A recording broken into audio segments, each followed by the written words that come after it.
continuous version of all this. All that was based on asymptotics.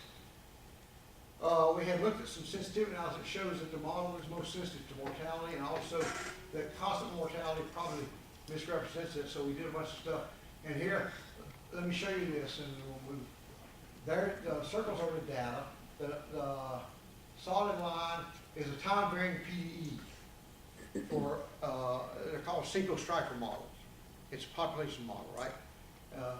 Varies in time. I haven't shown you that yet, but I will. And then the time-varying Leslie, and then the constant Leslie. So far, I've been talking about Leslie models. You can see that the constant Leslie model is this line here. And it does a terrible job of fitting the data, right? If you make the time-varying Leslie, that does a little better, but the thing that really works is the time-varying PDE model, single striker. And so, I've been talking about Leslie models, and you say, well, why do you work on Leslie models? Because it looks like to me they suck. Answer is yes, they do, but that was the first step, right?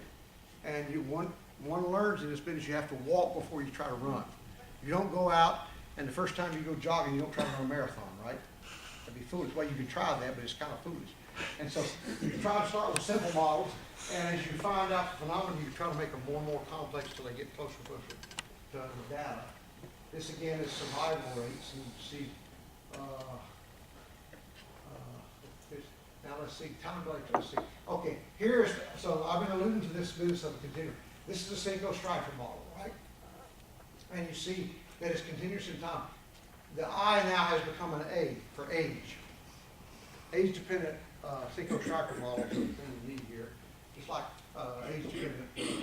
And you can see the nonlinearities. There are a bunch of intervals because you take the number of the total population length is the sum of all the little lengths and everything. So it becomes a much, as you can see, it's a much more complicated model. There are death rates that are age independent, or that are time independent, and mortality independent, length independent. There are others that are age and length dependent. So you have both effects in here. And for this, we have, ones that you're working on a project with you already know about aggregate data. Aggregate data is the best example I can give you. That one of the first models we worked on required that. They go in and we were looking at fish population, mosquito fish. They're a little bug, like a water fish. They go in and grab 50 of these things and measure them. And they throw them back. And so when we first started talking with them, I thought, well, why don't they just measure everybody? Of course, they laughed and said, well, of course you can't measure everybody, right? So what you do, you're sampling, and when you do that, you take these, and if you throw them away, of course you never get them. You can put them back in the water, but when you go a day later and grab 50 more, measure them, those are not necessarily the same 50, right? So you can't guarantee. So that's what you call aggregate data as opposed to individual. Now, if you could mark one of these little guys and make sure you measured him every day for 10 days, that's individual data. And so we've had to develop some mathematics, and this is really new mathematics now, something for aggregate data, aggregate model, right? The same thing works with electromagnetics. If you, when you're trying to look at what happens in human tissue when I hit you with electromagnetic probe, well, what happens is the return I get is not the return from one molecule. If I could get the return from one molecule, then I could do an individual model. I could see what happens to this molecule. What I get is a collection. I get a collection back, and it's what happens when that signal interacted with a whole bunch of molecules. It's like Frito-Lays. You can't take just one, right? You know that ad, right? Frito-Lays, you can't. Okay. Well, so this aggregate data, aggregate model business, it's not the individual response, but the electromagnetic equations are for what happens to this population of cells in your body. And we've used that for all kinds of, and we've developed something called a parametric framework. Anyway, a lot of this stuff is described in this. This is another book after, one I'm going to give you guys. This is the next book after it. No, this was a book in 2014. One I'm going to give you is 2009. There's a functional analysis book in between 2012. But I think there's stuff in here that you guys will, and I can give you that electronically too. I'm not a very good salesman for my own books, right? I carry around these, you know. And so if the publishers knew I did this, they probably would freak out, right? But I mean, if you're interested in this for scientific reason, I'm not gonna say go buy my book, right? I'll give you, these are the final galleys that I sent back to them, you know. So they may have a few smudges or something like that. So there are a whole bunch of references on these, so you see that the group's been fairly productive. And one thing I told you I wanted to talk about, and so let me do this. This, I told you that just, so here, look at this. These are Daphnia. And we've gotten into machine learning. And I was reading stuff while I was in France last month. I was reading about machine learning and how it's going to be the way of the future. It's a buzzword, right? And I couldn't figure out, well, wait a minute, I don't understand. So I got back and we were doing stuff like this in the lab. And I said, yeah, I know we've been talking about machine. I don't understand how this works.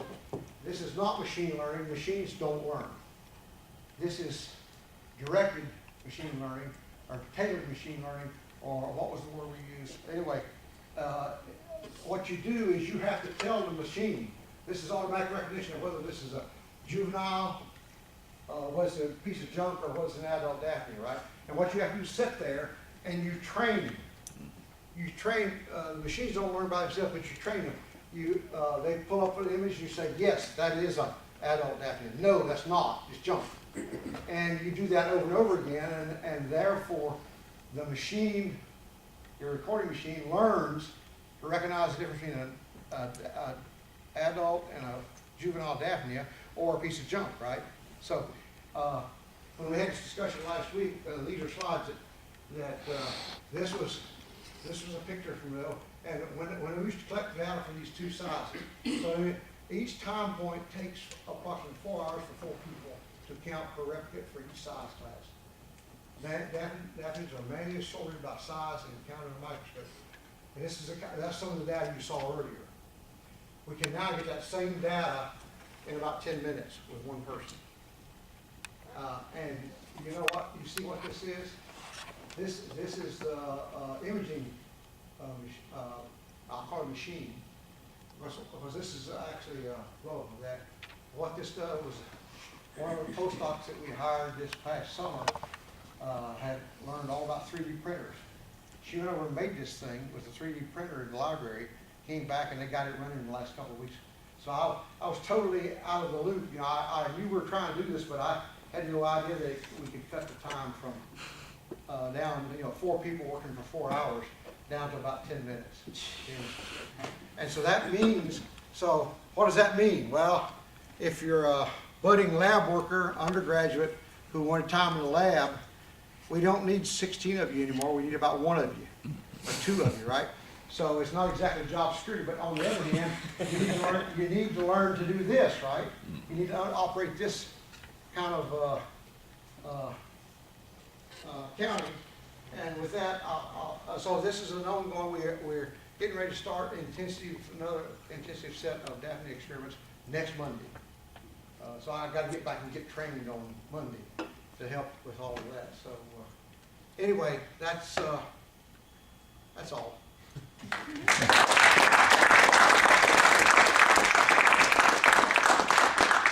apologize for taking, I talk, normally if you talk more than 50 minutes, people will run you off.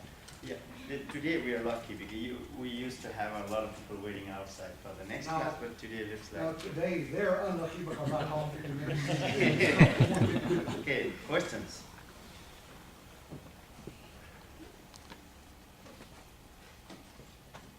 Oh, sorry. Time-varying Leslie seems almost as accurate as time-varying PD.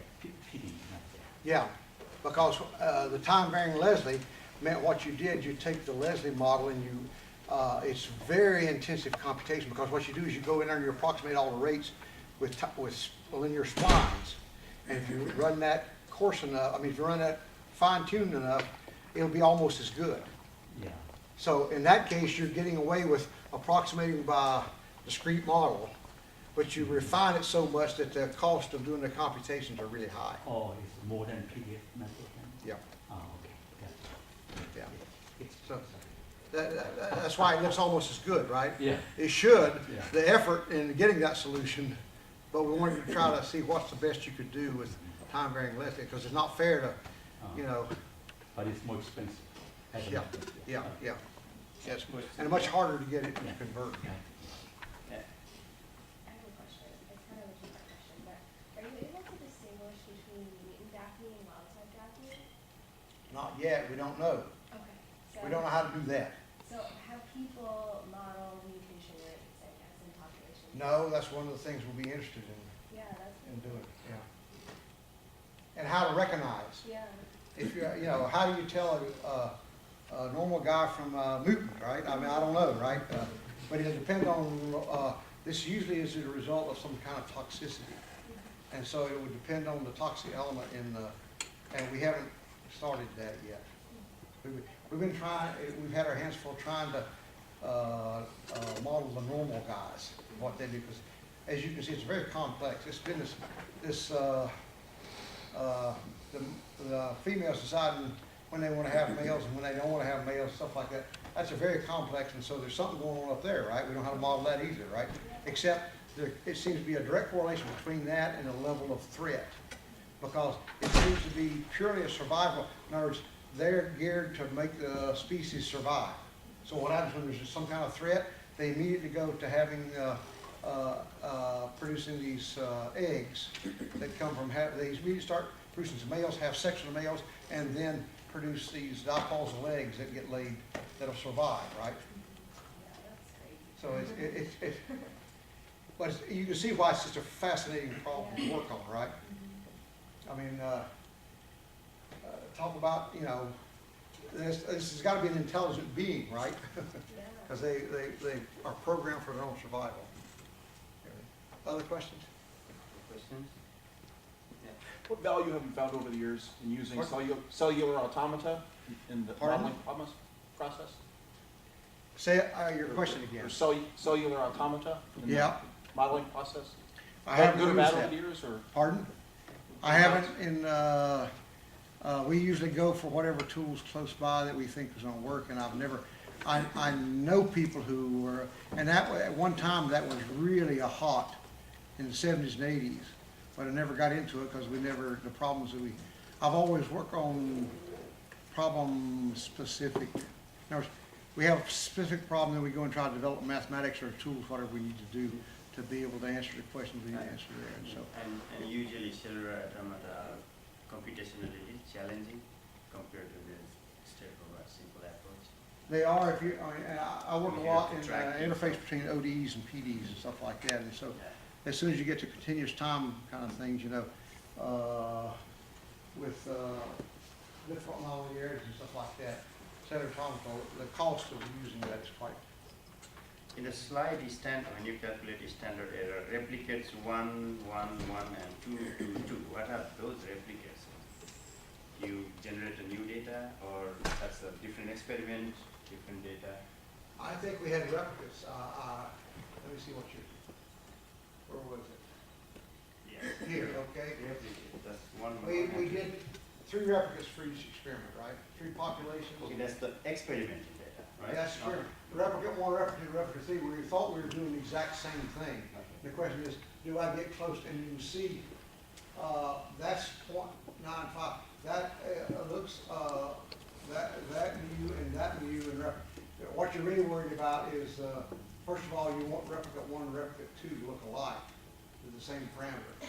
Well, they pretty much do there, right? 0.98, 10 to the minus 1, 0.95, 10 to the minus 1.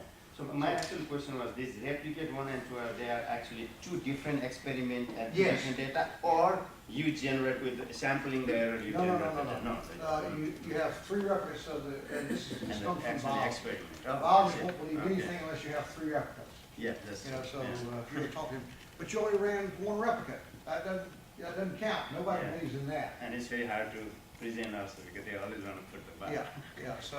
So we've been trained by biologists that you better do things in replicates, and for these experiments we did 3 and estimated the parameters across the experiments. But each one of those represents an experiment. Okay. 1, 1, 1 has 3 experiments.